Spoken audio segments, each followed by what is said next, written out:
Buongiorno, ancora tanta cronaca in questa edizione di Focus TG. Partiamo dalla rimessa in libertà dell'uomo che era stato fermato per la sanguinosa rapina di Cavallino Treporti. Vedete il titolo del Gazzettino, il giallo dell'autista che è tornato libero dicendo: io non c'entro niente, la rabbia della famiglia Biondo, siamo giù di morale. Alberto Biondo, che è stato colpito da un proiettile sparato dal comando di banditi, è ancora ricoverato all'Angelo. Su questa vicenda vediamo il servizio della nostra redazione di Venezia Mestre. È stato rimesso in libertà Sandro Levac, il nomade di 55 anni, fermato domenica notte nella sua abitazione di Maserata sul Piave perché sospettato di aver accompagnato con la sua auto sul luogo della rapina i 3 banditi armati che hanno poi fatto irruzione nella casa della famiglia Biondo a Cavallino Treporti, ferendo con un colpo di pistola il figlio 33enne Alberto, tuttora ricoverato. Il GIP Marco Biagetti, al termine dell'interrogatorio di garanzia, ha disposto l'immediata scarcerazione, ritenendo non sussistere evidentemente né i presupposti per la custodia in carcere né per i domiciliari, come aveva sostenuto il suo stesso difensore, l'avvocato Andrea Zambon. Mi sono opposto all'applicazione di qualsiasi misura cautelare, non ravvisando alcuna esigenza cautelare invocata dal pubblico ministero. Per Levac dunque solamente l'obbligo di presentazione giornaliera ai carabinieri. Mentre le indagini proseguono per chiudere il cerchio intorno alla banda, il 55enne davanti al giudice ha respinto ogni addebito. Lui ha spiegato le ragioni per cui era andato a Cavallino Treporti, ha negato ogni addebito, non c'entra nulla con questa rapina, non sono mai scese persone dalla sua macchina, non sono mai salite persone dalla sua macchina. Lui è partito da Maserata, è andato a Punta Sabbioni, si è fermato in 2 o 3 bar che doveva trovarsi con una persona e dopodiché ha fatto rientro presso la propria abitazione. Per gli inquirenti, procede la Procura di Venezia, a suo carico ci sarebbero invece gravi indizi. È possibile che il quadro si ricomponga con maggiore chiarezza solo una volta intercettati i materiali esecutori della rapina. I 4 avrebbero agito in concorso, sebbene Levac si sarebbe limitato a fare l'autista, ma l'avvocato Zambona è convinto che la sua posizione sarà chiarita. No, è tranquillo, è sereno, anche perché è sicuro di quello che dice. Servizio di Lina Paronetto, vediamo un'ultima ora appena arrivata, è successo a Portogruaro, prende la pistola del marito e si spara, 51enne suicida nel portogruarese, non sappiamo altro al momento. Andiamo adesso subito a Vicenza, al quartiere Maddalene, con i cittadini esasperati perché continuano i furti, i ladri scatenati. Sentiamo Daniele Garbin. Sì, buongiorno direttore, buongiorno anche ai cittadini. Siamo a Maddalene, proprio nel quartiere martoriato dai furti. Anche questa notte, nelle notti precedenti, si sono verificati una serie di tentativi di intrusioni e di intrusione nelle case. Qua vicino in via Valluino è proprio la zona esattamente che è stata colpita, proprio almeno 4 abitazioni e poi i tentativi non si contano. Come siamo nel bar locale proprio di fronte alla chiesa parrocchiale San Giuseppe di Maddalene, perché cercare di trovare e incontrare dei cittadini che abbiamo incontrato ma che non vogliono parlare, ed è comprensibile, proprio sono all'interno del bar. Con me invece abbiamo il dirigente provinciale Giulia Gennaro di Fratelli d'Italia. Sì, buongiorno. Buongiorno. Il capogruppo in Consiglio comunale Nicolò Nacleri. Buongiorno a tutti.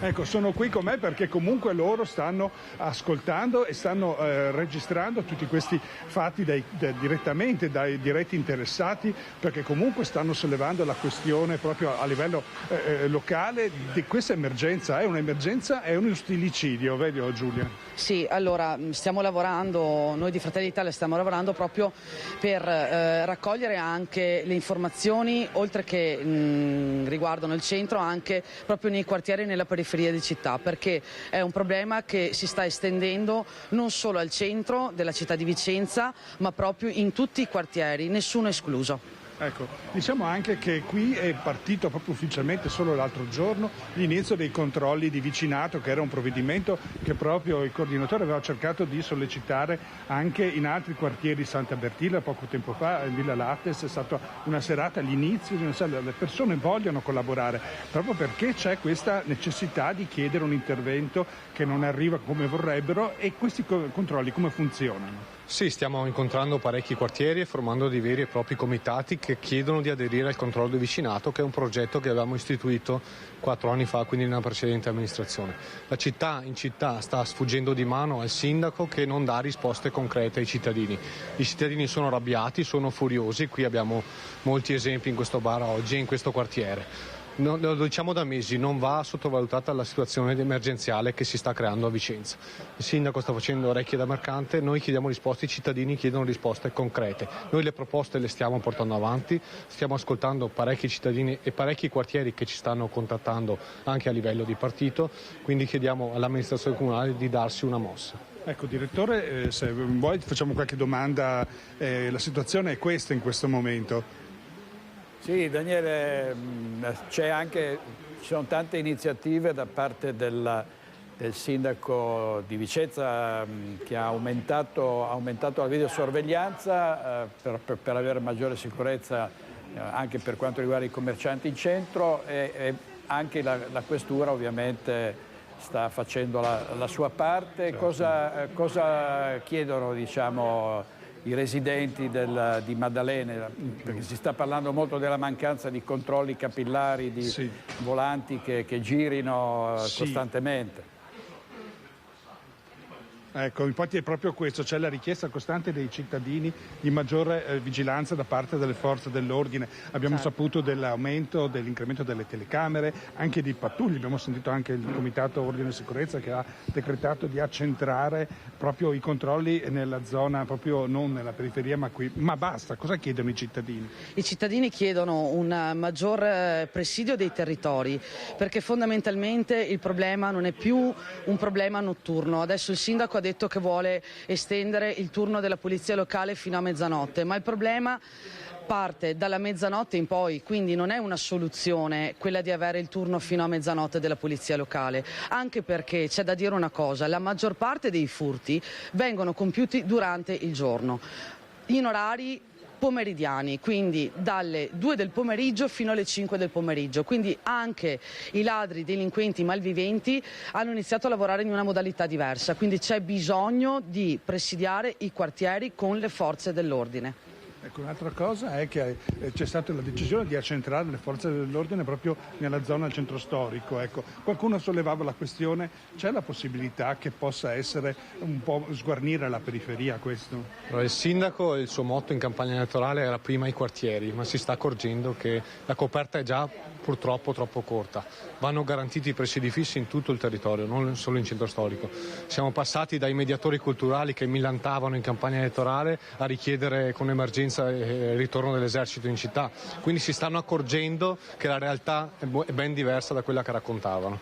Ecco direttore, se non hai domande io restituirei la linea allo studio. Grazie molte a Daniele Garbin e ai suoi ospiti. Ancora andiamo avanti con la cronaca nera. C'è stata una svolta sulla morte di Maria Basso, l'80enne asiaghese, ex funzionaria della Farnesina, morta a Catania nel 2022 in circostanze sospette. È stata arrestata la pronipote 59enne che per impossessarsi dell'eredità l'avrebbe costretta a nutrirsi con generi alimentari che le erano stati vietati dal medico proprio perché era a rischio la sua vita. Quindi di questo gravissimo tentativo di omicidio, che peraltro è riuscito, questa donna è stata accusata. Sentiamo Sharon Di Carlo. Avrebbe ucciso la prozia per ricevere un'eredità di 500.000 euro facendole ingerire del cibo che non avrebbe potuto mangiare. Svolta sulla morte di Maria Basso, l'80enne asaghese, ex funzionaria della Farnesina, morta a Catania nel 2022 in circostanze sospette.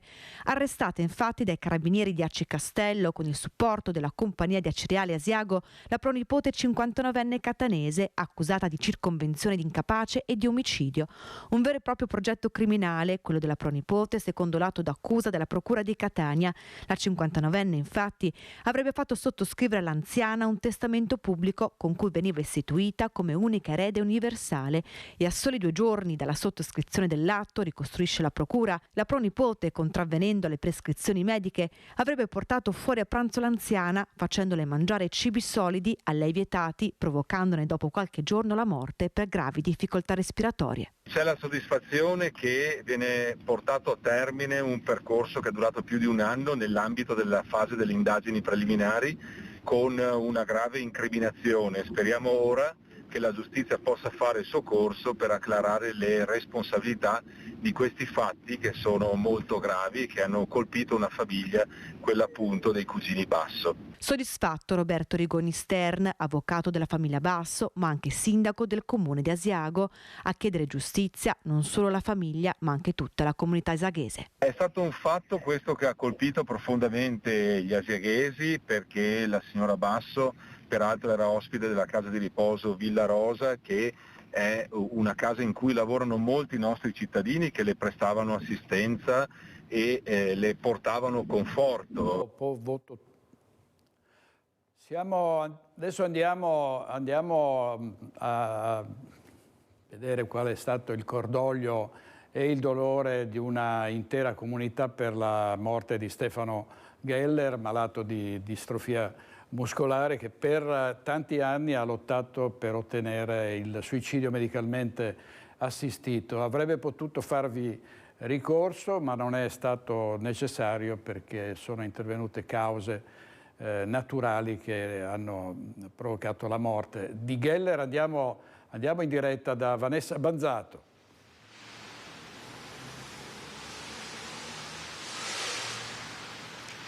Sì, buongiorno a te direttore, a tutte le persone che ci stanno seguendo. Ci troviamo proprio davanti al municipio di Cassola. Cassola è il comune dove viveva Stefano Geller, che si è spento proprio nella giornata di ieri. Tantissimi messaggi che stanno arrivando da parte intanto di un'intera comunità che è davvero stretta in un dolore incommensurabile nel ricordare una persona che si è battuta con estrema dignità, con forza e coraggio per difendere fino all'ultimo un diritto fondamentale, il diritto appunto di poter morire con dignità dopo una malattia che lo stava consumando. Si è spento in ospedale Stefano Geller, proprio dicevamo nella giornata di ieri, a causa di una patologia che tra l'altro l'ha colpito, una polmonite, pare ha avuto conseguenze nefaste e lui, il suo corpo, il suo fisico già fragile, non ce l'ha fatta.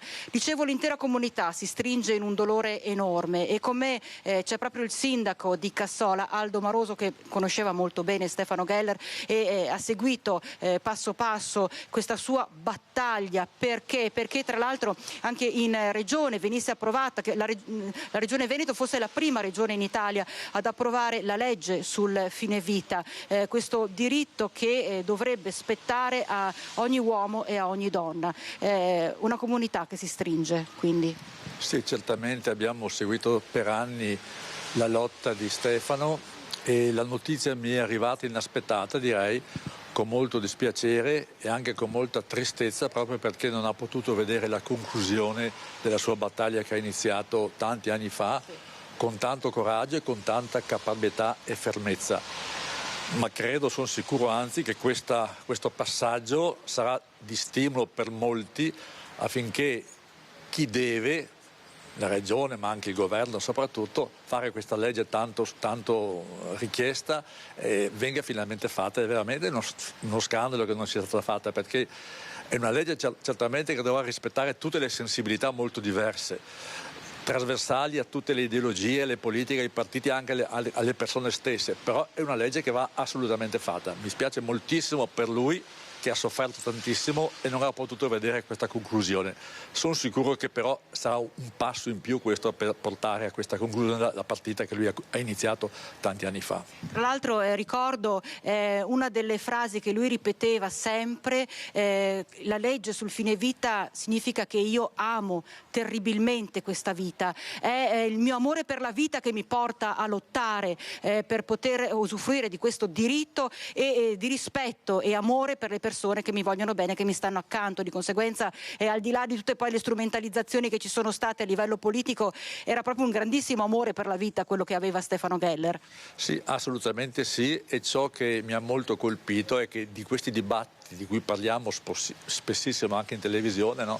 Parlano sempre, quasi sempre, persone che non hanno vissuto il problema, che le faccia invece questi discorsi, queste proposte, queste richieste a persone che sono dentro al tema e al problema, ecco, è molto importante. Molto spesso se ne parla, ma nessuno sa cosa significhi, neanche io naturalmente, cosa significhi esserci dentro, e Stefano lo sapeva. È stata fissata la data dei funerali, direttore, quindi è proprio fresca la notizia, la data del funerale di Stefano Geller. Sì, mi confermano che è stata, mi dicono anticipata, ma confermata comunque alle ore 10 di lunedì prossimo alla chiesa parrocchia di San Giuseppe di Cassola. Sono attese tantissime persone. Sì, infatti mi ha telefonato nel commissariato per sapere di questo, perché sono attese anche personalità politiche importanti, perché devono valutare l'eventuale servizio d'ordine. Ecco, tra l'altro è arrivato anche un messaggio dallo stesso consigliere regionale Arturo Lorenzoni che dice: ricorderò per sempre le sue parole pronunciate in aula lo scorso 16 novembre. Oltre alla commozione hanno avuto il merito di muovere una profonda riflessione sul tema del fine vita, e noi lo incontrammo proprio all'indomani di quella sua discussione in aula in Consiglio regionale. Allora chiedo alla regia di lanciare proprio l'intervista che abbiamo raccolto quando fu bocciata dalla regione questa richiesta di legge del fine vita. Non siamo per niente spaventati, c'era stata data, ma non abbiamo nessun problema ad andare avanti per la nostra strada. Che appello lanciate voi al Presidente della Regione? Lancio a Zaia di non lasciarsi condizionare dagli incerti suoi consiglieri e di andare avanti se crede come lei in questo diritto. Perché si parla di un diritto? Sì, è il diritto di scegliere, niente più. Non toglie niente a nessuno ammalato questa legge.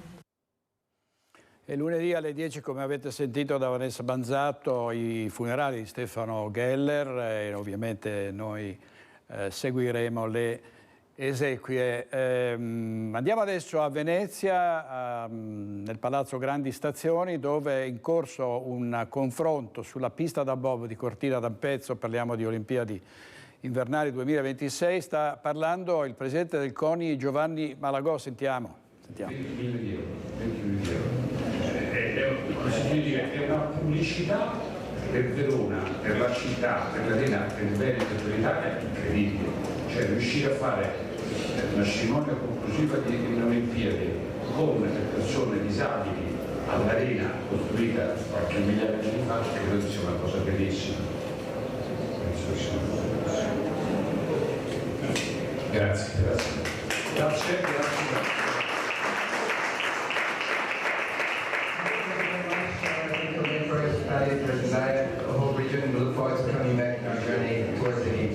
Per vostra informazione, comunicazione di servizio, noi ci riteniamo.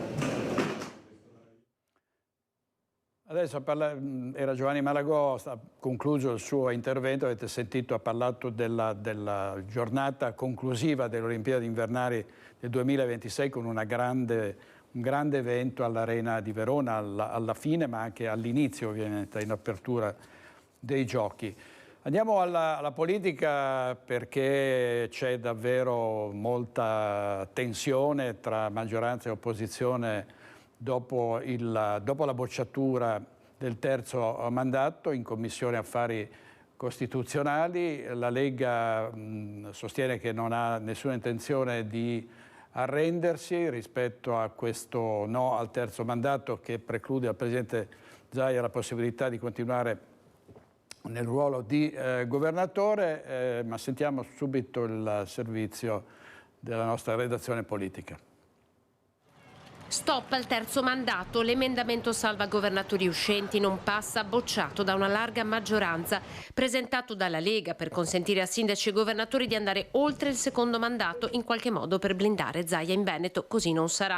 A far capitolare questa possibilità Partito Democratico, Movimento 5 Stelle, Noi Moderati, ma anche Forza Italia e Fratelli d'Italia. Terzo mandato che diventa così terreno di scontro di una maggioranza sempre più spaccata. Così il senatore e segretario del Partito Democratico Veneto, Andrea Martella. Quanto è avvenuto incide sulla tenuta della maggioranza, incide sui rapporti tra le forze di maggioranza, tanto a livello nazionale quanto a livello veneto, e questo è indubbio, era un passaggio delicato e significativo dal punto di vista parlamentare. E insomma l'esito non credo che si possa minimizzare. Una possibilità, quella del terzo mandato, che il Partito Democratico definisce sbagliata nel merito. Non tanto perché siamo contro questo o a quella personalità, ma proprio per un buon funzionamento delle nostre istituzioni, che hanno bisogno di alternanza, di ricambio e di non avere un'eccessiva concentrazione dei poteri. Alleanza di governo che per Martella diventa una vera e propria guerra di poteri sul posizionamento politico rispetto agli assetti futuri. Dal canto suo, Fratelli d'Italia, con il coordinatore regionale Luca De Carlo, lo aveva chiarito fin dall'inizio. Le posizioni dei partiti erano molto chiare, l'unica a favore era la Lega. Adesso mi auguro che si possa tornare a parlare dei problemi degli italiani, ma anche dei veneti, perché credo che sia più importante concentrarsi sui problemi dei veneti che su quello di 2 o 3 o 4 governatori. Se l'emendamento salva governatori non passa, quello per i sindaci dei comuni oltre i 15.000 abitanti è ritirato dalla stessa Lega ancora prima di essere votato. Così Mario Conte, presidente ANCI, al suo secondo mandato da sindaco. Ne prendiamo atto, dispiace per i veneti, dispiace per i trevigiani che non dico devono rieleggere Conte o devono rieleggere Zaia, ma quantomeno tra le possibilità di scelta avrebbero avuto in Comune di Treviso Conte e in Regione Veneto Zaia. Così non sarà perché qualcun altro ha deciso che non si può fare. Prendo atto, sono le dichiarazioni di Luca Zaia che si smarca questa mattina da ogni possibile polemica, lasciando ai suoi la difesa della misura.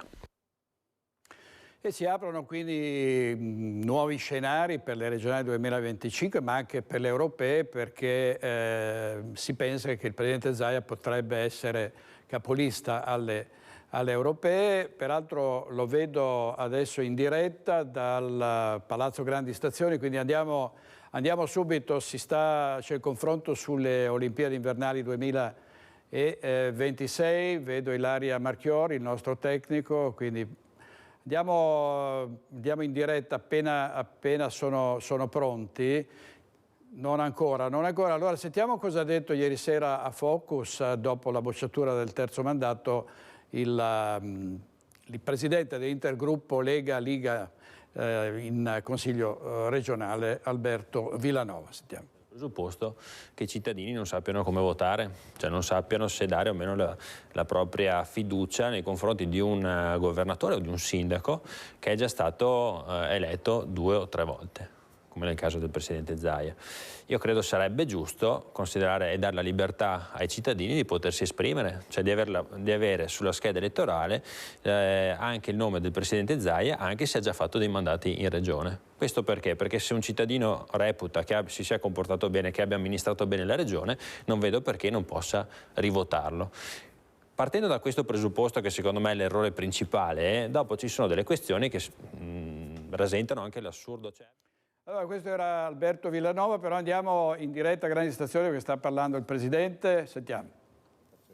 Sarà sottoterra ipogea o semi-ipogea e avrà sicuramente una ricopertura di ridare, sostenibilità anche visiva, lasciatemelo dire, a quel versante lì.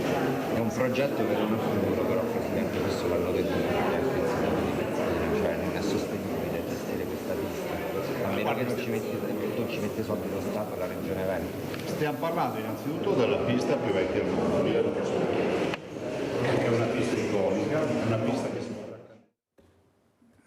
ci sono problemi, però restiamo collegati perché Francesco Ceroni c'è in regia. Restiamo collegati perché bene o male sentiamo cosa dice il governatore. in quello che sarà il suo futuro, anche un utilizzo non solo invernale ma anche estivo, in modo tale che tutti i cittadini, anche coloro che non fanno sport, e ricordo non solo bob ma anche skeleton e slittino, possano utilizzarlo. Rimane comunque negli occhi quell'immagine del Requiem per quei larici abbattuti. C'è un piano di compensazione dal punto di vista ambientale per far fronte a questo abbattimento? Ma guardi, io penso, le parla una persona che non ammazza neanche le mosche. Io ho una estrema sensibilità e l'ho anche scritto in alcuni libri parlando appunto di questi temi.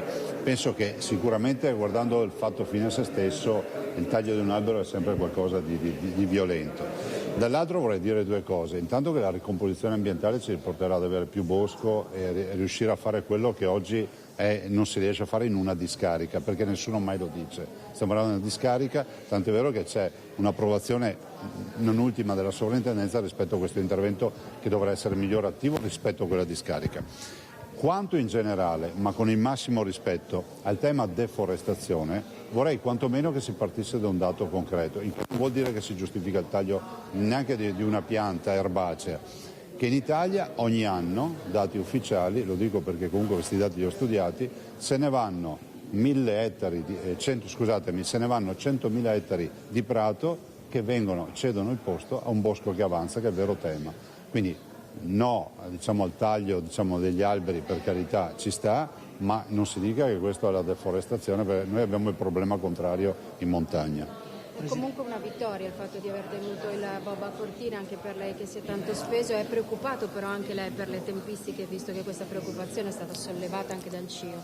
Ma guardi, io non è che la chiamerei vittoria, vorrei ricordare che quando ho pensato a questo dossier Cortina, io che non sono un esperto, non sono un frequentatore della montagna, non è che sia un grande esperto di sport invernali, ho chiesto qual è il punto di debolezza che abbiamo. Tutti mi hanno detto il bob è una discarica abbandonata, è un cadavere eccellente, come ho definito io, e da lì siamo partiti col dossier, tanto è vero che a Losanna noi siamo stati premiati per un dossier con il bob a Cortina, e il bob sapevano tutti che quel bob non era più utilizzabile, quindi con il rifacimento del bob di Cortina, che peraltro vorrei ricordare che un bob che vale quanto? 81 milioni di euro, mi sembra di aver capito, è legacy anche questa, perché resterà la nostra comunità e non lo paga la Regione del Veneto e non lo realizza la Regione del Veneto. Presidente, scusi, l'altra notizia è che il piano B è all'estero, quindi o Cortina o all'estero. È una bella responsabilità questa? Ma guardate, il cronoprogramma che è dato a sapere da parte della società infrastrutture di Simico è un cronoprogramma che dovrebbe rispettare la consegna del bob prima delle Olimpiadi, per le Olimpiadi. Altrimenti sarebbe inutile tutta questa avventura, io l'ho detto fino al primo giorno. L'azienda è un'azienda quotatissima, un'azienda di riferimento a livello nazionale e internazionale, io poi non mi occupo di cantieri, non è roba nostra, però spero e immagino che si rispettino i tempi. Il tempo e la deadline per il primo collaudo è marzo 2025, quindi considerando che si dovrà mettere in moto l'impianto di refrigerazione almeno 20 giorni prima, vuol dire che a febbraio deve essere concluso. Presidente, a proposito di vittorie e sconfitte, questo terzo mandato come finisce? Natura non fa tutti i salvi poeta? No, non sono poeta, nel senso che mi è venuto in mente che la natura non fa salti, ve l'ho detto in latino. Ve ne dico un'altra a questo punto, che quando ti entra una tigre in casa, prima di affrontarla, apri una finestra che se ne va da sola. Non vi dico chi l'ha detta perché poi mi fate una polemica che non finisce più. No, ma che cosa ci dice? Adesso cosa succederà? Si candida alle europee? Ma guardate, non succederà assolutamente nulla per quel che mi riguarda, nel senso che ho ancora quest'anno e mezzo, 2 anni, non si è ben capito se ci sarà una proroga oltretutto. Nel frattempo cerchiamo di capire, siccome qualcuno ha detto che il Parlamento è sovrano, vedremo quanta sovranità saprà esprimere il Parlamento, ma soprattutto una sovranità che io immagino dovrà essere rispettosa della volontà popolare. Trovo strano che ci siano persone che votano a favore del blocco di mandati di sindaci e presidenti di regione che sono eletti direttamente dal popolo e poi va a vedere il curriculum di alcune persone da 4-5 legislature che sono in Parlamento. Quindi una crepa della maggioranza? Crepa? Ma no, guardate, le crepe sono altre robe. E dico semplicemente che basterebbe andare in strada e intervistare i miei cittadini piuttosto che quelli di altre regioni e vedono, sembra quasi un contrappasso dantesco, non vedono come casta la richiesta della proroga dei mandati, ma vedono come casta il fatto di bloccare i mandati. Quindi io ci ragionerei sopra. Ma si lascia il Veneto? A chi? Così, no? Ma in Veneto si dice, c'è una frase veneta che rende l'idea, ma ve la traducete, che è PD da Luganeghe. Grazie. Scusi Presidente, ma c'è un piano B per la... Arrivo. Adesso arrivo. No, dai, perdonate. No, devono intervistarti, vieni qua. Bravissimo. Vieni qua, vieni qua. Chi è che stava facendo la domanda? Era per capire, sarà quindi un nuovo piano per la Legacy, questo hanno annunciato. Ma è la... Ci sta... C'è problema con l'audio, casomai ci torniamo. Intanto sul terzo mandato sentiamo altre reazioni, Marcato e Bitonci, sempre per quanto riguarda le prospettive e le reazioni all'interno della Lega. Vediamo. Posto che questo voto era la cronaca di una morte annunciata, nel senso che io da un anno vado dicendo che mai avrebbero votato questo emendamento perché di fatto è un illogico politico. Per quale motivo il Partito Democratico, la Schlein, dovrebbe ricandidare governatori che sono di fatto i suoi avversari all'interno del partito, e per quale motivo la Meloni non dovrebbe ambire a governare una delle regioni più importanti d'Italia. Cioè, ricordo che il Veneto assieme alla Lombardia e l'Emilia Romagna sono le 3 regioni traino d'Europa oggi, quindi va da sé che questo era un esito scontato. Il tema vero è che se qualcuno immagina che con questa mossa si dia definitivamente la parola fine a una candidatura leghista dopo Zaia, evidentemente non ha fatto bene i conti con il territorio. Il Veneto è una realtà a sé e la Liga Veneta è una realtà a sé. Noi porremmo la questione, noi candideremo un candidato leghista, una donna o un uomo, e se la coalizione vorrà far parte di questa nuova e affascinante avventura, bene, altrimenti noi siamo prontissimi ad andare da soli con una lista Lega, una lista Zaia, una lista autonomista e chi ci sta per il buon governo dei veneti. Se un governatore come Luca Zaia o un sindaco che ha già fatto 10 anni, che però è ben voluto, io penso che debba poter continuare, perché alla fine decidono i cittadini. È anche vero che decide la gente poi se il sindaco o il governatore ha ben operato oppure no, quindi non si toglie la possibilità, anzi è un ampliamento della democrazia. Quindi ho trovato assolutamente fuori luogo il fatto che si è voluto spostare magari ad altri provvedimenti o dire cominciamo a ragionare su un provvedimento complessivo. Io penso, come dice Luca Zaia, che la partita non sia assolutamente chiusa, ma anzi si apre all'interno della maggioranza una profonda discussione. E va bene, allora dovevamo tornare, proviamo a tornare a Venezia, vediamo, c'è solo l'ambientale, per cui sta parlando Giovanni Malagos, probabilmente non si sente nulla, proviamo Francesco, proviamo a sentire. No, vabbè, non riusciamo a fare un collegamento così come siamo soliti fare. Allora andiamo in diretta per la questione del ponte di Vidor. Ci sono i sindaci sul sentiero di guerra che dicono, insomma, più che fare il ponte sullo stretto, pensiamo a fare i ponti sul territorio. A te, Cristian.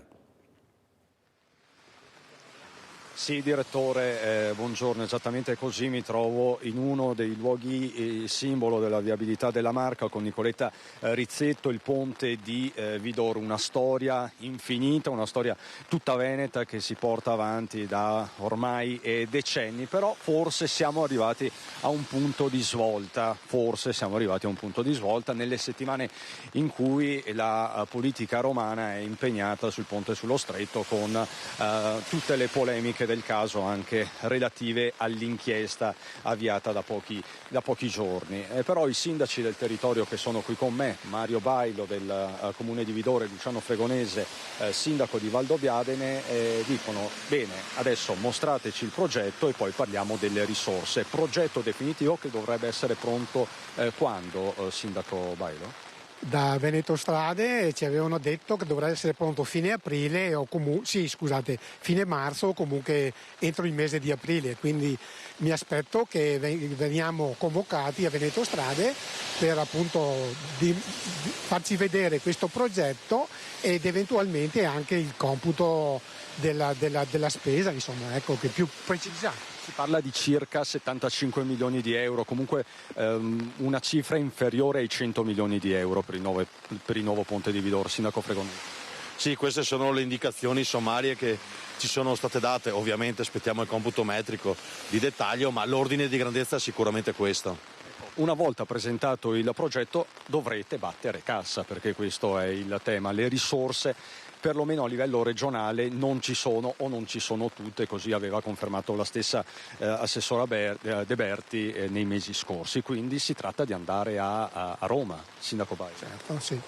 Noi abbiamo già avuto un incontro con il ministro in un'occasione che era qua in zona, abbiamo già dato una serie di documentazione che riguardava appunto questo progetto, quindi loro ci hanno detto, il ministro ci ha detto, qualora avete un progetto definitivo ci rivediamo, ci risentiamo, comunque noi siamo pronti a andare ovviamente al Ministero e anche se serve anche in Europa, insomma, ecco, per cercare questi fondi. Ecco, perché il tema è, se ci sono i soldi per il ponte sullo stretto, insomma, ci dovrebbero essere anche per il ponte di Vidore. Beh, diciamo che in linea massima un'opera non può escludere un'altra. Il ponte sullo stretto di Messina si parla di 10-15 miliardi di euro, quindi 100-150 volte il costo previsto per questo ponte. E poi bisogna tener conto di quelli che sono gli interessi economici del territorio. Abbiamo il distretto del Conegliano Valdobbiadene di OCG, abbiamo l'area UNESCO delle colline tra Valdobbiadene e Conegliano, abbiamo l'area UNESCO del Grappa, ma abbiamo anche i distretti del Montebellunese. Io credo che stiamo parlando circa di un paio di miliardi di euro di prodotto interno lordo annuo e questo deve essere pesato assieme dall'altra parte ai costi per questo intervento. Il traffico c'è, le difficoltà ci sono, se vogliamo che la nostra economia sia competitiva con il resto del territorio nazionale, queste opere devono essere fatte assolutamente.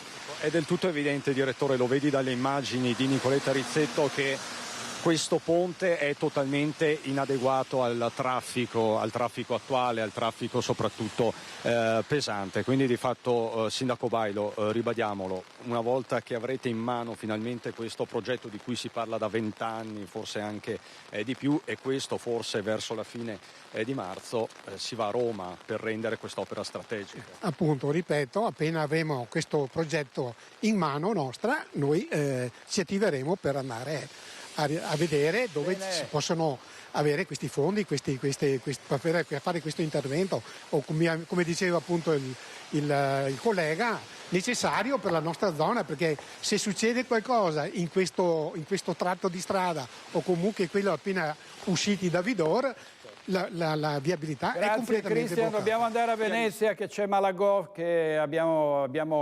ristabilito il collegamento. Sentiamo il presidente del CONI. Diciamo che facciamo una staffetta. Lui mi ha detto, ma dove le lette queste cose? Ma a me c'è una buona rassegna stampa. Va bene, grazie. Potrebbe essere? Ma lei si stupisce di qualcosa ancora? No, assolutamente. Peraltro vi do una chicca. Visto quello che è successo ieri col terzo mandato. Senti, vi do una chicca, ma se ve la racconto rimane tra di noi o no? Certo. Lui è candidabile perché, visto la fiducia che ci ha dato per fare le Olimpiadi, tu lo sapevi questa cosa? Sei preparato? Sì. Allora, come Comitato Olimpico, a lui, a Sala, a Fontana, a Compacer, al sindaco di Cortina, eccetera, gli abbiamo dato l'onorificenza Colore d'Oro che gli consentirebbe, magari non si candida solo lui, si candidano anche gli altri 5, che ne sai? Arrivederci. Grazie. E vabbè, abbiamo preso anche le ultime battute del presidente del CONI Giovanni Malagò. Allora, a questo punto direi torniamo alla cronaca nera, l'uomo che si è barricato in casa Pregaziol con la moglie, un incubo durato tutta una notte, poi alla fine l'intervento risolutivo dei reparti dei ROS. Vediamo. Questa volta mi uccide. Parole terribili che una mamma ha scritto alla figlia prima di essere presa in ostaggio dal marito. Sono le 22 quando alla centrale dei carabinieri arriva una chiamata. Una ragazza chiede aiuto perché la madre si trova in una situazione di pericolo. Per tutto il pomeriggio aveva provato a contattarla al telefono ma senza ricevere risposta. Fino alla sera, quando riesce a sentirla. Poche drammatiche parole. Aiuto, sono in pericolo, mi vuole uccidere. Basta poco all'operatore del 112 per comprendere che non ci sono attimi da perdere. La donna, 58 anni, è in casa con il marito armato e violento nell'appartamento di via Gorizia a Preganziol, dove vivono a pistole e fucili. Sul posto arrivano in pochissimo tempo numerose pattuglie dei carabinieri. La zona viene bloccata, la strada che porta all'abitazione è chiusa, nessuno può né entrare né uscire. Ieri sera io con un'amica dovevo accompagnarla alla sua macchina lì e purtroppo ci hanno bloccato proprio qui le forze dell'ordine dicendoci che non potevamo raggiungere la vettura perché c'era uno stato di emergenza e dovevamo tornare in casa e chiuderci in casa e stare distanti dalle finestre. Alla donna l'uomo ha strappato di mano le chiavi di casa, non voleva che se ne andasse dopo l'ennesima lite. Così la vittima ha inviato diversi SMS alla figlia chiedendo aiuto. Una nottata estenuante e difficile. I carabinieri rimangono in contatto con la 58enne attraverso dei messaggi. La confortano, le danno la forza. Lei è sotto shock, pietrificata dalla paura. Sul posto arrivano anche le squadre operative di supporto della 4ª Brigata Carabinieri Veneto ed il negoziatore del Comando Provinciale di Treviso che inizia a interloquire con la donna attraverso brevi messaggi. Alle 7 del mattino, dopo ore e ore, il negoziatore suggerisce alla donna di cercare di uscire di casa con la scusa di portare fuori il cane, come ogni mattina. È l'unico modo per poter fare irruzione, bloccare l'uomo senza mettere in pericolo la donna. Lei ad un tratto esce con il cagnolino, è salva. I carabinieri la prendono, la portano al sicuro, scatta il blitz, gli uomini del reparto speciale sfondano la porta e bloccano l'uomo. È finito l'incubo. Questa mattina, prima di recarmi a lavoro, ho visto appunto che scendevano con una persona incappucciata e ho visto che lo caricavano in macchina. L'uomo, operaio, totalmente sorpreso dall'azione fulminea, non ha opposto resistenza. È stato arrestato e portato in carcere con l'accusa di maltrattamenti in famiglia e violenza privata e si profila anche il sequestro di persona. Le armi, ben 6 detenute per uso sportivo, sono state poste sotto sequestro. E vediamo anche le reazioni dopo il blitz dei ROS che ha portato alla liberazione di questa donna che poi ovviamente è stata curata perché per lei è stato uno shock vero e proprio. La zona di via Gorizia è completamente presidiata da una massiccia presenza di carabinieri, un incubo che inizia alle 22. Dicevano che c'era uno barricato in casa, ma non si sa più niente, perché anche mio genero ha chiesto, ma non hanno saputo rispondere, ma era bloccato all'entrata e questa entrata qua era bloccato di là, qua c'era un via vai di carabinieri, gente che andava e veniva fino alle 2 e 3 di questa notte. Ha visto immagini carabinieri, il trambusto? Questa mattina sì, questa mattina c'era mio marito che si era affacciato dal terrazzo per fumare e ha visto infatti che c'erano un po' sparsi un po' dappertutto. La moglie di questo residente ha ricevuto una chiamata da una vicina di casa della vittima proprio in serata. Ha detto che ha sentito grida già da ieri sera, non so se si piccavano cosa tra marito e moglie, hanno anche un figlio questi. Chiamavamo carabinieri, è morta là, penso. E dopo stamattina la sentivo ancora più forte. Una nottata da incubo in un quartiere, ci dice il sindaco, che è sempre stato tranquillo. L'intervento dei carabinieri ha garantito la sicurezza anche dei cittadini. Il pericolo potenziale c'era. Faccio applauso per l'intervento, insomma, tempestivo e massivo da parte delle forze dell'ordine, perché come dicevo, nonostante ovviamente l'ovvio allarme creato, si è cercato di mettere in sicurezza un quartiere e tutte le persone che potenzialmente potevano appunto avere dei rischi. Nessuna segnalazione era stata ricevuta dall'amministrazione comunale per casi di disagio. Il nucleo non aveva dato a noi nessun tipo di avvisaglia, non c'erano stati segnali di disagio e quindi la situazione si svolgeva in maniera tranquilla. È un fulmine a ciel sereno. A Belluno le fiamme gialle del comando provinciale hanno sequestrato quasi 700 prodotti elettronici non conformi agli standard di sicurezza. Il valore commerciale sfiora i 17.000 euro. Il servizio di Tiziana Bolognani.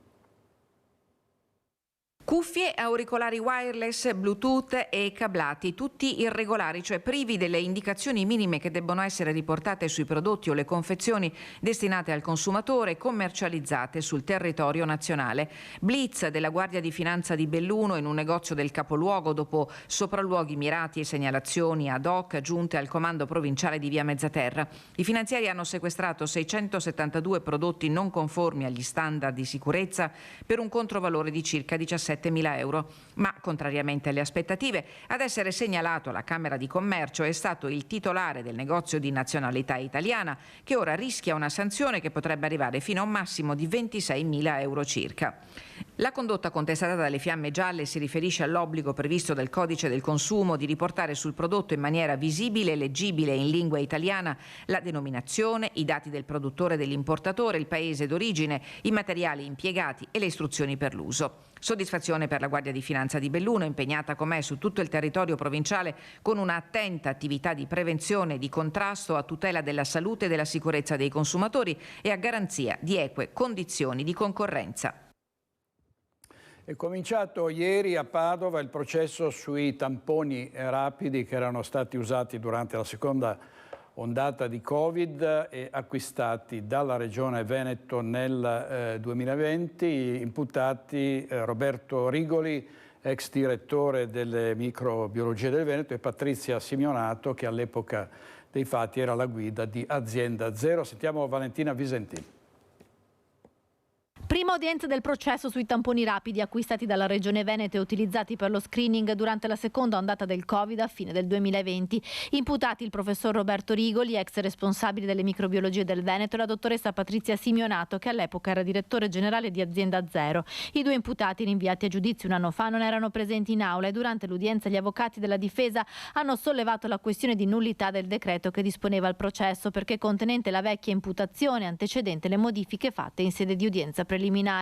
Inoltre la difesa del professor Roberto Rigoli ha sollevato il dubbio sulla chiarezza della tipologia di accertamenti che il pubblico ministero contesta al microbiologo di non aver fatto. Si parla di accertamenti tecnico-clinico-scientifici, studio che secondo la difesa Rigoli non era tenuto a fare in quanto i tamponi della casa farmaceutica Abbott erano certificati CE-IVD, quindi già verificati da enti preposti e dunque già in commercio. A Rigoli il pubblico ministero contesta una mail inviata nell'agosto del 2020 ai vertici di Azienda Zero, nel quale il microbiologo afferma di aver solo verificato le caratteristiche del prodotto. L'indagine sui tamponi rapidi era partita da un esposto fatto dal professor Andrea Crisanti, oggi senatore PD, che contestava l'attendibilità dei test sulla base di un approfondimento che aveva condotto successivamente all'avvio dell'utilizzo dei tamponi antigenici da parte della Regione Veneto per lo screening Covid. Il giudice, nella nuova udienza prevista per il prossimo 21 marzo, deciderà se accogliere o meno la richiesta fatta dalla difesa di Rigoli e Simeonato e in caso affermativo le carte delle indagini torneranno in procura e verrà decisa una nuova udienza preliminare e così i tempi del processo si allungano ancora con il rischio di prescrizione del reato. Il virologo Giorgio Palù ieri si è dimesso dalla presidenza dell'Agenzia Italiana del Farmaco, l'AIFA. Trevigiano di origine, a lungo docente nella Facoltà di Medicina di Padova, di cui è stato anche preside, Palù ha spiegato che dopo un'attenta meditazione la mancata sintonia col ministro della Salute Orazio Schillaci e l'assenza di risposte dal governo lo hanno costretto a dare le dimissioni.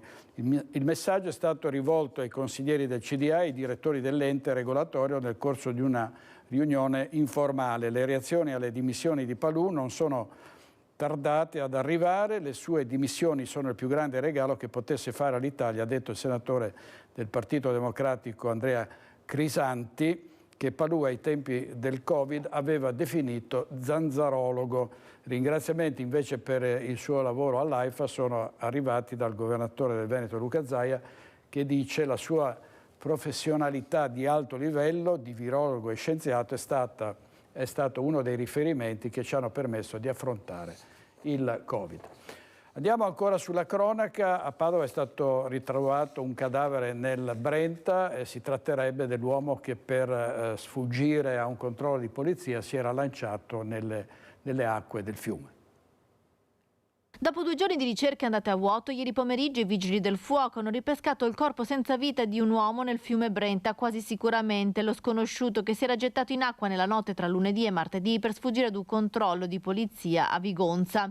Il ritrovamento è avvenuto all'altezza delle chiuse che si trovano in territorio di Noventa Padovana, a poca distanza dal punto in cui 8 anni fa perse la vita Rosario Sanari, col sub della polizia impiegato allora nelle ricerche del corpo di Isabella Noventa.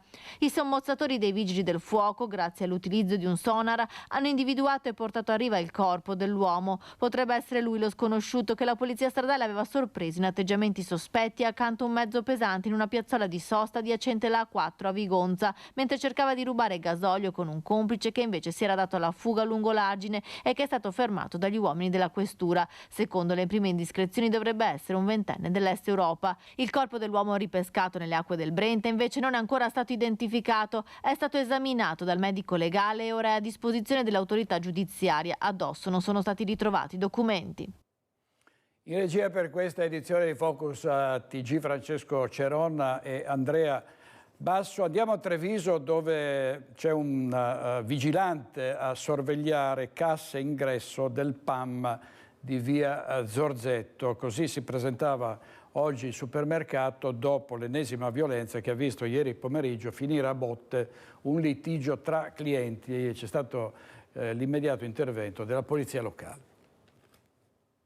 Calci e pugni, un litigio per futili motivi finito a botte davanti alle casse automatiche del PAM di via Zorzetto. Come si vede nel video pubblicato dal Gazzettino, sono stati attimi di paura nel pomeriggio di ieri nel supermercato più volte al centro della cronaca, assieme a tutto il quadrante di Piazza Borsa, protagonisti 2 trentenni. Uno residente a Roma e uno nell'Interland qui di Treviso, che per futili motivi sono venuti alle mani.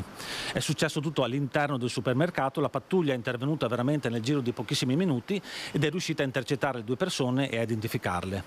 Stiamo aspettando la decisione di uno dei 2 che è stato colpito con un pugno per vedere se presenta la querela. L'ennesimo episodio di violenza riaccende i riflettori sull'area frequentata da baby gang e sbandati. Oggi dentro il supermercato una guardia giurata presidiava ingresso e casse, una presenza, quella del vigilante, già assicurata nei fine settimana, un servizio gradito ai clienti che vorrebbero fosse esteso anche agli altri giorni della settimana. Da tempo la polizia locale ha periodici incontri con la direzione del supermercato. Nei prossimi giorni potrà esserci un incontro tra noi e la direzione per vedere se ci sono delle nuove strategie che possono essere realizzate per aumentare ulteriormente la sicurezza in tutta la zona e anche all'interno del supermercato, che ricordo essere un'area privata e quindi la sicurezza deve essere garantita dalla stessa direzione. La zona è una delle più calde ma anche delle più sorvegliate di Treviso, con una rete capillare di telecamere. Peraltro questa è una zona molto controllata anche dal comando, perché abbiamo calcolato che dall'inizio dell'anno sono state effettuate oltre 200 ore di pattugliamento a piedi da parte degli agenti. Da anni è in vigore il regolamento comunale che vieta in questa zona la detenzione ed il consumo di alcol. Gli agenti dall'inizio dell'anno hanno elevato già una trentina di verbali e grazie a questi verbali la questura riesce a fare i DASPO per l'allontanamento di certe persone proprio da queste zone.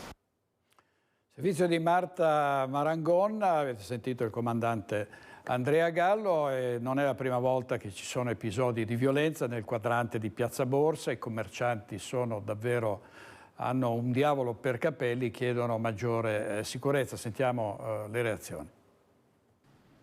Non è che ci sono capitati in mezzo, però abitando proprio qui in via Toniolo mi capita spesso di vedere la Camera di Commercio assembramenti di ragazzi, tanti ragazzi che anche si pestano fra di loro, insomma, vengono un po' alle mani oppure urlano. Più che gli sbandati che frequentano la zona tra Piazza Borsa e i giardinetti di Sant'Andrea, sono soprattutto le cosiddette baby gang del sabato a preoccupare chi vive o lavora nell'area. Sabato c'è tanto assembramento, io evito di passare di qui il sabato pomeriggio, dico la verità. Diciamo che per fortuna che al sabato ci sono anche sempre 2 o 3, anche 4 macchine della polizia. Il sabato è sorvegliata. La zona è presidiata dalle forze dell'ordine, eppure cresce la percezione di insicurezza, ma soprattutto ci si interroga, come fa il presidente della Camera di Commercio, sulle ragioni di comportamenti aggressivi ed arroganti. purtroppo questi episodi continuano. Qui è un problema, a mio avviso, di educazione, è un problema in famiglia, perché quando si arrivano a questi eccessi continui, a questi insulti che si danno alle forze dell'ordine, alla mancanza di rispetto, che se qualcuno ti dice guarda che ti stai comportando male, non va bene così, bisogna fare una riflessione e capire dove vuole andare questa società, perché non si può permettere tutto a questi ragazzi, perché è dalla famiglia che parte l'educazione e se questa manca ovviamente poi si riflette nei comportamenti fuori. Nel carcere Due Palazzi di Padova si stanno sperimentando le stanze dell'amore, una iniziativa che susciterà sicuramente delle roventi polemiche. Andiamo in diretta da Valentina Visentin. Sì, da un giorno da Padova, spazi privati in cui ritrovarsi lontani da occhi indiscreti, ma con i propri familiari e i propri partner. Il carcere di Padova Due Palazzi potrebbe diventare il primo in Italia ad ospitare quelli che sono già stati ribattezzati come gli spazi, le stanze dell'amore, una sperimentazione pilota che prende appunto al via qui a Padova, qui al carcere Due Palazzi. Si tratta di appunto stanze in cui i detenuti potranno avere dei colloqui, degli incontri più intimi con le proprie compagne. Una soluzione che era attesa da oltre 25 anni, hanno fatto sapere da Ristretti Orizzonti, l'associazione che si occupa delle attività carcerarie all'interno delle Due Palazzi e che è stata già avvallata anche dal direttore. Infatti nei prossimi giorni dovrebbero iniziare i sopralluoghi per la realizzazione di questi primi prefabbricati mobili che verranno posizionati nel piazzale interno del carcere per consentire dunque questi spazi di intimità per i detenuti. Assegnare il giro di boa per questo progetto pilota che vede in Padova appunto la primo carcere a sperimentarlo è stata la sentenza numero 10 del 2024 della Corte Costituzionale, che ha stabilito l'illegittimità del divieto di colloqui intimi tra detenuti e familiari. Oltre alle stanze dell'amore, qui al Due Palazzi si sta anche riflettendo di poter allungare il tempo delle telefonate che i detenuti hanno a disposizione. Queste appunto tutte le ultime novità. Da Padova è tutto, la linea allo studio. Valentina, ci saranno polemiche a non finire perché già si sta polemizzando sui trattamenti di favore che nel carcere di Verona, carcere Montorio, sarebbero stati riservati a Filippo Turetta e altre situazioni di questo genere che vedono sempre poi un seguito di polemiche. Adesso torniamo in diretta a Venezia, alle grandi stazioni, dove credo si sia già concluso il confronto sulla pista da bob, sulle Olimpiadi invernali 2026, con Giovanni Malagò, il sindaco, c'erano anche i sindaci, e tra questi anche il sindaco Brugnaro, se non ricordo male, e ovviamente Luca Zaia, i membri del Comitato Olimpico. Ilaria Marchiori, riassumici un po' cosa è stato detto, perché abbiamo pescato qua e là alcune dichiarazioni in diretta. Sì, buongiorno direttore, buongiorno ai nostri telespettatori. Proprio come ha anticipato si è conclusa da pochissimo la conferenza, hanno illustrato quello che è stato il sopralluogo di questi 3 giorni nei nostri territori. Ha aperto questa conferenza la Presidente della Commissione della Valutazione dei Giochi Olimpici 2026, Christine Kloster, dicendo: siamo molto contenti di aver visitato questi luoghi perché sono luoghi meravigliosi e bellissimi. Ora però bisogna pensare, ha detto, ai preparativi. Siamo molto grati, ha voluto sottolineare, per la trasparenza proprio del comitato, ma il successo di quello che saranno questi giochi dipenderà in realtà dalla collaborazione di tutti e non possiamo permetterci ritardi. Infatti la Presidente ha espresso un po' di preoccupazione proprio per quanto riguarda i tempi, soprattutto per la realizzazione dello sliding center di Cortina. Ha chiesto proprio specificatamente se in questo caso ci fosse un piano B, e il piano B in questo caso specifico sarebbe ovviamente all'estero, come abbiamo sentito appunto dalla conferenza. La data però, la deadline, sarà nel 2025, a maggio 2025, dunque dice bisogna correre, abbiamo 365 giorni per poter avere la certezza che si possa realizzare nei tempi previsti. Tra l'altro ha anche dato un numero importante dicendo abbiamo il 93% delle strutture che sono già esistenti o comunque in parte, il 93% comunque non è poco. Ora si tratterà appunto di rispettare questi tempi. Il presidente Malagò ha risposto proprio a una domanda: se dovesse scommettere oggi se la sentirebbe di esprimere un parere positivo per quanto riguarda la realizzazione dello sliding center nei tempi previsti, e lui ha detto di sì, quindi ovviamente si dice fiducioso. Vi ricordo anche che proprio qui sotto all'ingresso di Palazzo Grandi Stazioni, prima di entrare, c'era una protesta per quanto riguarda la polemica di cui si è parlato ormai nelle ultime settimane e soprattutto negli ultimi giorni per quanto riguarda il taglio degli alberi, perché hanno detto è stato davvero angosciante vedere questi alberi cadere uno dietro l'altro. È stata fatta questa domanda al presidente della regione Luca Zaia, che ha detto sì, è vero, però riflettiamo sul fatto che quella prima era una discarica e che comunque invece adesso vedrebbe la realizzazione di una pista da bob. Questo dunque quello che è emerso. Principalmente la questione posta oggi è quella che riguarda le tempistiche, ma sia il presidente Zaia che il presidente Malagò, che appunto la stessa Commissione dei Giochi Olimpici, ha espresso fiducia in quella che sarà la realizzazione e che quindi si potrà arrivare ad avere la pista. Ricordiamo che però tutte le altre strutture, appunto al 93%, sono presenti, sono già esistenti o comunque in fase di ultimazione. Questo il sunto. Gli ulteriori dettagli e le novità che poi ne sono emerse nel corso della giornata le avrete, nel corso della conferenza, le avete poi nei nostri telegiornali serali. Se non ci sono domande, direttore, io restituisco la linea allo studio da Venezia. Grazie molte a Ilaria Marchiori. Andiamo in pubblicità, 2 minuti e torniamo subito.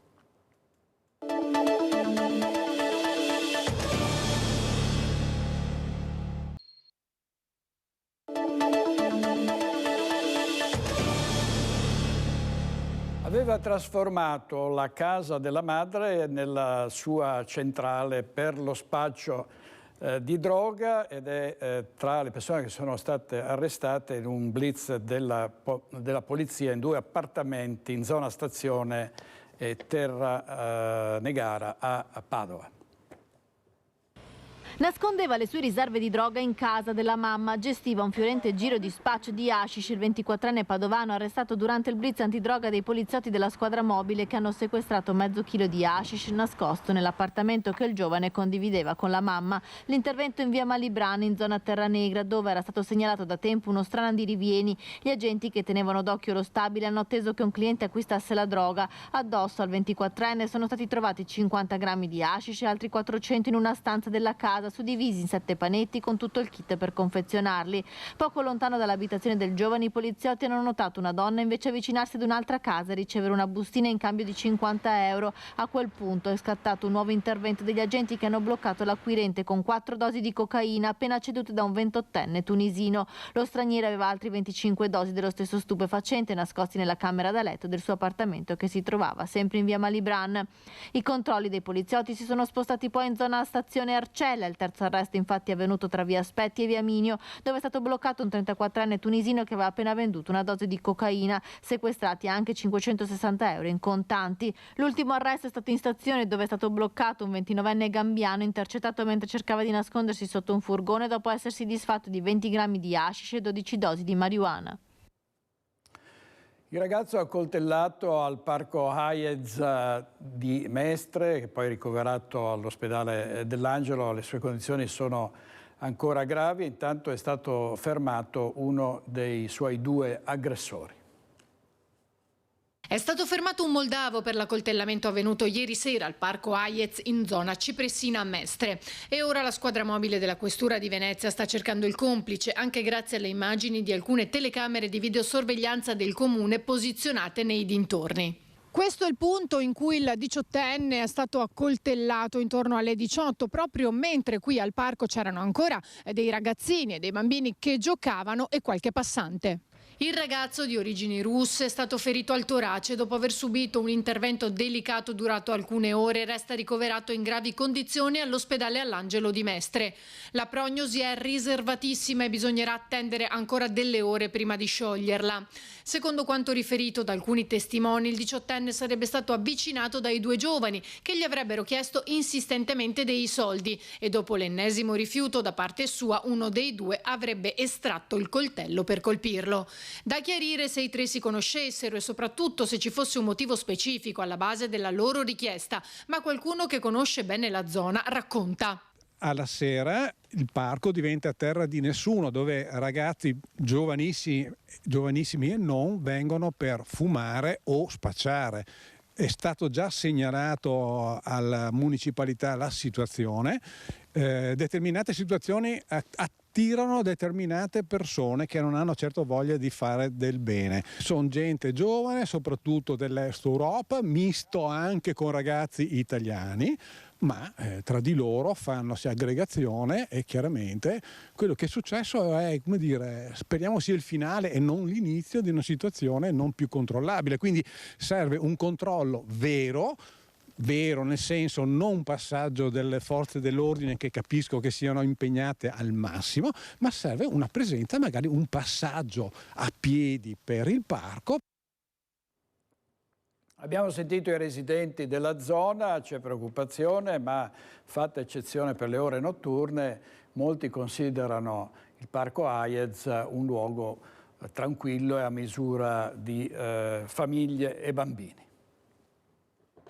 Mai trovato cose strane, mai non ho. È sempre famiglie, tante famiglie e tanti bambini. Se venite il pomeriggio qua è strapieno di bambini. È un parco abbastanza frequentato da famiglie qua della Cipressina, specialmente il fine settimana e durante la settimana da anziani, coi cani e tutto quanto. Quindi non è perché sia avvenuto sto fatto qua debba far pensare che questo è un parco mal frequentato. Sono tanti anni che lo frequento, in estate ci sono le griglie, vengono le famiglie e quindi è un bel parco. Questo parco è molto tranquillo, c'è qualche 2 o 3 ragazzi che fa minorenni, no? Che fa casino, però non degli italiani. È il primo che sento, in 40 anni che abito qua, diciamo, non c'è mai stato violenza, non c'è mai stata, diciamo che è una zona tranquilla, sia di giorno, nel senso, e anche di notte, perché non è che ci sarà del movimento, perché appunto i cani abbaiano di notte, perciò è qualcosa che sarà. Andiamo avanti con la cronaca, controlli dei carabinieri di Piazzola sul Brenta e del nucleo ispettorato del lavoro di Padova in 2 aziende della zona gestite da cittadini cinesi che si occupano di confezionamento tessile. Sono stati identificati 23 lavoratori stranieri provenienti da Cina, Bangladesh e Pakistan. 10 di questi, di età compresa tra i 51 e i 26 anni, sono risultati irregolari e pertanto denunciati. Nei guai i titolari delle 2 aziende, un uomo di 42 anni e una donna di 45, entrambi residenti a Piazzola e originari della Cina, denunciati per favoreggiamento dell'immigrazione clandestina. Numerose anche le sanzioni, dovranno pagare oltre 100.000 euro di multe per l'impiego di 4 lavoratori in nero. Paura per l'autista di un autobus colpito da un pallino che ha mandato in frantumi il finestrino ferendolo. La CGIL commenta un fatto gravissimo. Il consigliere regionale del Partito Democratico Jonathan Montanariello dice va garantita la sicurezza dei conducenti. Tragedia sfiorata ieri sera a Marghera all'altezza dello stabilimento Fincantieri in Via della Libertà, dove un autobus di linea è stato colpito da un pallino di ferro proveniente da un'auto che gli si è accostata e che ha mandato in frantumi il finestrino lato conducente. L'autista è stato colpito al volto dai frammenti, dimesso dall'ospedale con 8 giorni di prognosi.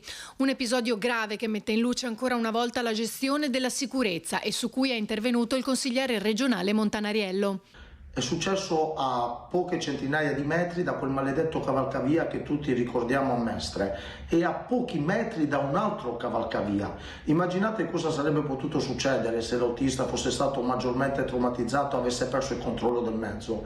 È arrivato il momento di mettere in campo protocolli forti e stringenti per la sicurezza dei lavoratori e degli autoferrotranvieri in questo caso. Solidarietà anche da parte della CGIL, che evidenzia ancora come gli autisti siano da tempo un bersaglio facile della politica regionale e locale e non accetteremo più, scrivono, che qualcuno utilizzi come capri espiatori chi trasporta le nostre vite e le vite dei nostri cari. A tal proposito Montanariello esprime rammarico per la bocciatura dell'ordine del giorno tempo fa che chiedeva alla Regione di intervenire affinché le aziende di trasporto pubblico si costituissero parte civile in caso di aggressioni ai loro dipendenti. Che vuol dire che chi aggredisce non deve più vedersela con un lavoratore singolo, ma deve vedersela con un'azienda in grado di lottare, chiedere risarcimenti e anche imputargli l'interruzione di pubblico servizio, che è un reato penale, cosa che il singolo autista non può fare. Magari le lesioni sono anche sotto 20 giorni e non si va neanche nel penale. Invitare le aziende a dare un messaggio politico chiaro, come quello che doveva dare il Consiglio regionale, di dire che chi aggredisce un autista, un marinaio, un pilota non la fa franca, perché se la deve vedere con l'azienda, non con il lavoratore, è stato un grandissimo errore politico che avrebbe dato a costo zero un segnale molto importante.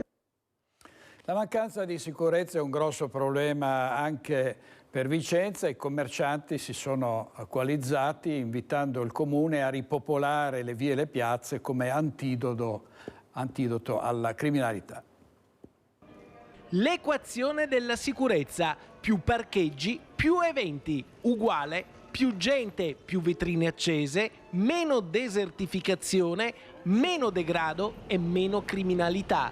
Semplice e pulito. Oggi i commercianti del centro storico questa equazione però vogliono applicarla e in fretta. La sicurezza non nasce solo dalla presenza delle forze dell'ordine, ma anche dalla presenza di famiglie e turisti che vivono la città. La cosa importante in questo momento è sicuramente la sicurezza, però collegando la sicurezza a tutto il resto, io direi che fra le cose importanti sono gli eventi in centro storico, quindi il più bel contenitore del mondo, che è la Basilica Palladiana, può essere utilizzata praticamente sempre, con eventi possibilmente importanti che attirino veramente le persone.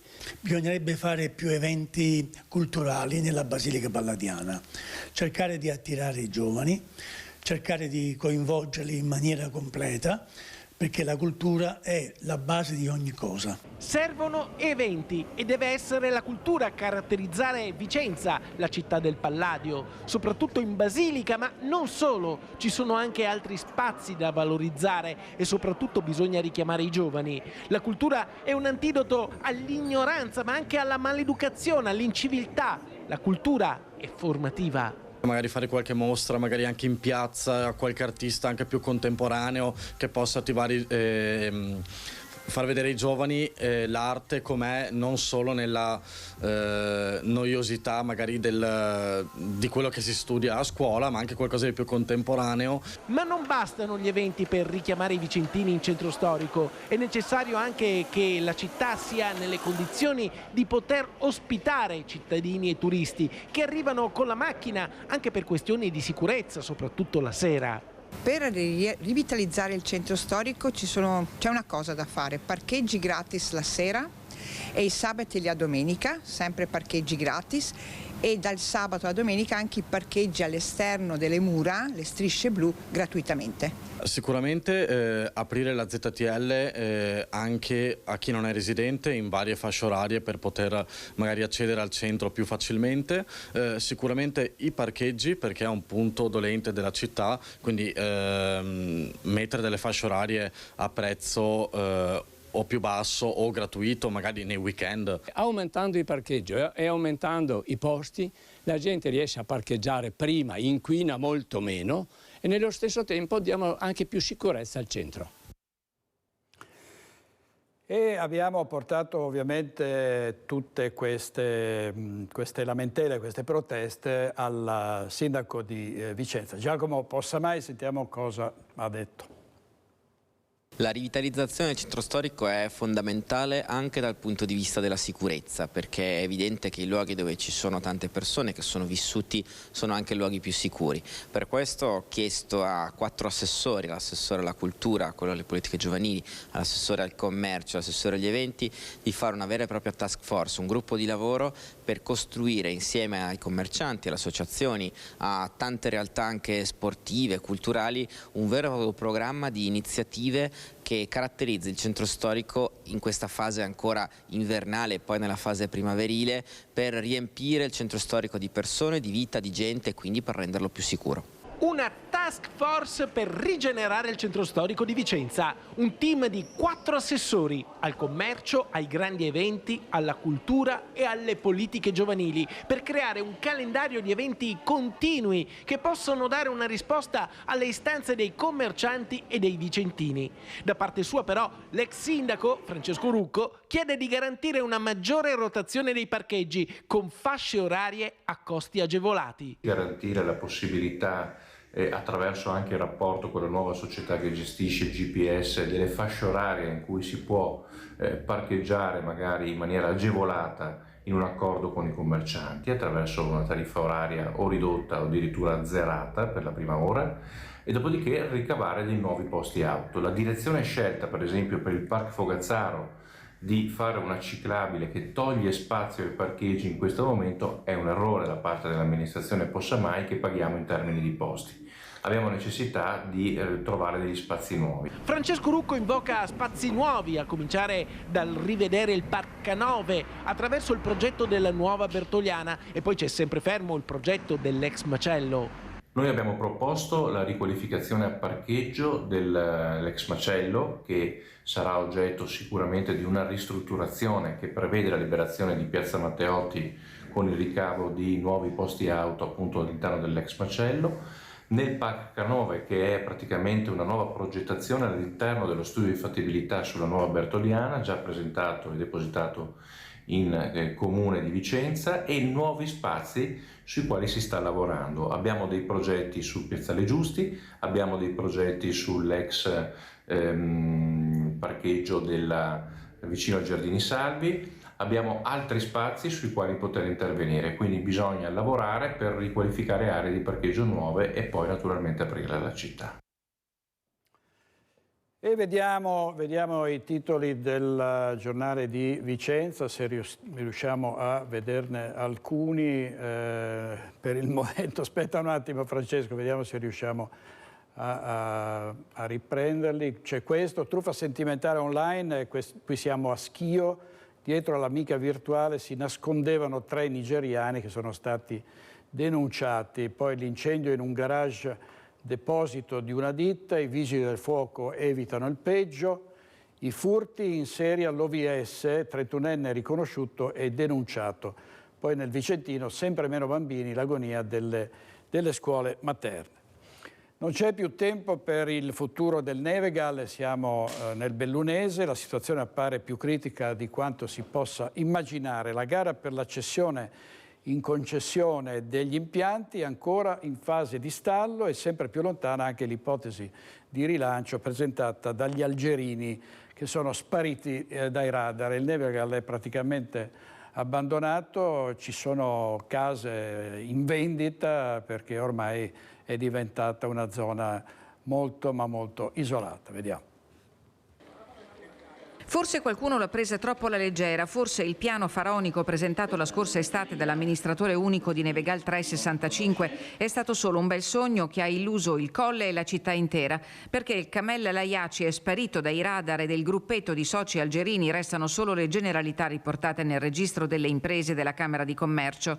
Ivano Viel, unico socio bellunese di Nevegal 365, sarebbe in procinto di prendere in mano la situazione a tempi oramai pressoché scaduti. Con Layaci Viel ci ha messo la faccia e sta combattendo come un leone per non perderla assieme a chi a quel progetto ci ha creduto. Il sindaco di Belluno l'ha ribadito senza esitazione nel Consiglio Comunale di fine dicembre, rispondendo a un'interrogazione del consigliere Rasera Berna di Insieme per Belluno Bene Comune. Il rapporto di fiducia con Nevegal 365, ha detto De Pellegrin, si è concretizzato con la sottoscrizione della lettera di intenti che costituisce una dichiarazione di condivisione di finalità tra questa amministrazione e la società, finalizzata al rilancio del Colle. Giovedì prossimo si replicherà. Sempre Rasera Berna chiederà al sindaco quali sono gli ostacoli che impediscono l'aggiudicazione definitiva della gara per gli impianti del Nevegal all'associazione temporanea di imprese fra Dolomiti Strade Nevegal 2021. E qui c'è l'altro problema per il Colle, sicuramente il più pesante. La facoltà di non aggiudicazione della gara, sentenze del Consiglio di Stato in mano, rientra nei poteri discrezionali della stazione appaltante e i privati non possono neppure avanzare richieste risarcitorie. Va da sé che, visto che la Nevegal 2021 ha gestito l'inverno in proroga, se non ci saranno svolte formali non sembra peregrina l'ipotesi di una chiusura definitiva della storica stazione sciistica di Belluno. Politicamente la situazione agita la maggioranza, che avrebbe chiesto al sindaco la testa dell'assessore Franco Roccon. Andiamo in pubblicità altri 2 minuti e poi torniamo con Focus TG.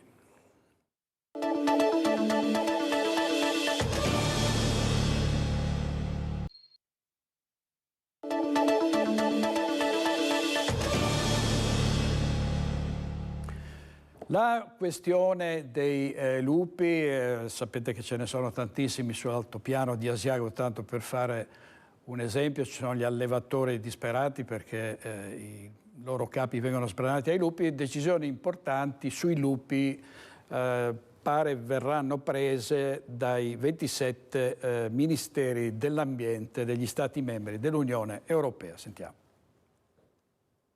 La conferma è arrivata in questi giorni direttamente da Bruxelles al termine della riunione della Commissione Agricoltura del Parlamento Europeo con Umberto Delgado Rosa, direttore per la biodiversità della Direzione Generale Ambiente della Commissione Europea. Il prossimo 25 marzo toccherà ai 27 ministri dell'ambiente degli Stati membri dell'Unione Europea votare la proposta della Commissione sulla riduzione del livello di tutela del lupo da rigorosamente protetto a protetto. Spero che vada bene perché sarebbe un passo in avanti importantissimo. Se succedesse questo, il lupo poi avrebbe una tutela come oggi per esempio la marmotta o il tasso. Quindi si potrebbe anche intervenire in maniera più facile in queste popolazioni di lupi che secondo me bisogna assolutamente intervenire per la situazione che adesso non è più sostenibile. Oggi in Europa ci sono 25.000 lupi, quindi questa tutela altissima non ha più senso, spiega l'eurodeputato Dorfmann, che evidentemente strizza l'occhio anche agli allevatori bellunesi, specie quelli delle zone dell'Alpago che in questi ultimi mesi hanno alzato la voce per l'impossibilità, stante la situazione, di proseguire qualsivoglia attività per il territorio. In situazioni come quelle alpine e dolomitiche, dove ci sono malghe funzionanti e un forte richiamo turistico, sottolinea Dorfmann, si creano numerosi problemi che con lo stabilizzarsi dei branchi aumentano di anno in anno. Ma non si parli di tutela della biodiversità. Se per esempio una montagna, un pascolo di montagna viene abbandonato perché c'è il lupo e perché le pecore e le capre non ce la fanno più o gli allevatori non portano più gli animali, perdono anche lì biodiversità, perché tutti sappiamo qual è un pascolo dove non c'è, com'è un pascolo dove non ci sono animali. Il verdetto tra poco più di un mese. Invece nel Bassanese ci si occupa di ripopolamento ittico. Vediamo. Ripopolare il fiume Brenta, svuotare i canali e le rogge. Missione che i volontari dell'Associazione Acque Bacino Brenta continuano a portare a termine svegliandosi prima dell'alba e avendo cura della fauna ittica e dell'ambiente. Un'operazione che coinvolge direttamente oltre 20 volontari. Come ogni anno in questo periodo viene fatta l'asciutta dei canali per manutenzione e noi entriamo nei canali a recuperare il pesce che troviamo e dopo li mettiamo nelle acque più vicine. Abbiamo avuto un bel riscontro delle fario triploidi che abbiamo seminato, che erano 4 centimetri, e abbiamo trovato un bel riscontro, sono cresciute molto bene. Le fario triploidi sono le trote e guardando i retini da pesca e i secchi per trasportarle nel Brenta, c'è da dire che sono cresciute proprio bene. L'unico problema per il ripopolamento del fiume restano i cormorani, gli aironi, i visoni, insomma tutti gli ittiofagi, cioè le specie animali che si cibano di pesce. Le operazioni intanto andranno avanti anche nei prossimi giorni. Ci mettiamo d'accordo che il tal giorno va messo in asciutta quel canale, noi alle 7 di mattina, alle 6:30 siamo lì pronti per intervenire a recuperare il pesce. E per la difesa del territorio e dei corsi d'acqua è fondamentale il lavoro del Consorzio Bonifica Brenta. Sentiamo Sharon Di Carlo. Guardiano instancabile di un territorio grande quasi 71.000 ettari. A parlare sono i numeri per il bilancio 2023 del Consorzio Bonifica Brenta, che ha chiuso l'anno con 640 interventi di manutenzione e riparazione nei diversi canali e manufatti. Nel Bassanese abbiamo fatto diversi progetti di sistemazione idraulica, basta pensare a Riale che è a Breganze 550.000 euro, la cassa di espansione di Colceresa 1,5 milioni, ma anche sul canale unico qui a Bassano che porta le acque alle centrali del Consorzio Bonifica, 1,7 milioni di investimento sulla muratura. In itinere la costruzione della centrale di Colceresa per un importo di 12 milioni di euro, Consorzio di Bonifica Brenta al lavoro anche a Bassano del Grappa. Abbiamo anche appaltato il nuovo pluririgo di Bassano del Grappa per 650 ettari. Obiettivo risparmio dell'energia elettrica, in programma anche l'ammodernamento delle 11 centrali di pompaggio del Consorzio, da Nove a Marostica, Piazzola sul Brenta, Loria fino a Rossano. Stiamo appaltando un altro finanziamento importante che andrà a incidere sia sul bilancio del Consorzio perché andrà a rimodernare 11 centrali di pompaggio. È un finanziamento di 10.240.000 euro che prevede la sistemazione di 11 centrali di pompaggio, cambiamento delle pompe e dei motori e dei quadri elettrici. Un vero e proprio bottino di progetti esecutivi che permettono la partecipazione ad altri bandi. Possiamo partecipare a tutti i bandi che si sono aperti e in particolarmente ci aspettiamo a breve 2 finanziamenti che riguardano ancora la trasformazione irrigua sul territorio, uno che riguarda la zona di San Rigo e l'altra la zona di Rosà. Ha battuto un altro record la 90enne padovana Emma Maria Mazzenga ai campionati italiani Indoor Master in corso ad Ancona. La runner oggi ha migliorato il risultato sui 60 metri donna nella categoria over 90, correndo in 14,73, battendo i 15,14 della canadese Olga Koltelko. Il 14 gennaio scorso a Padova la 90enne più veloce del mondo aveva sfondato il record mondiale nella sua categoria correndo i 200 metri in poco più di 54. Solo l'inizio di una stagione che aveva annunciato potrebbe portare nuove soddisfazioni alla signora e alla FIDAL Veneto, per cui ringraziamo per il video che vi stiamo mostrando Rosa Marchi.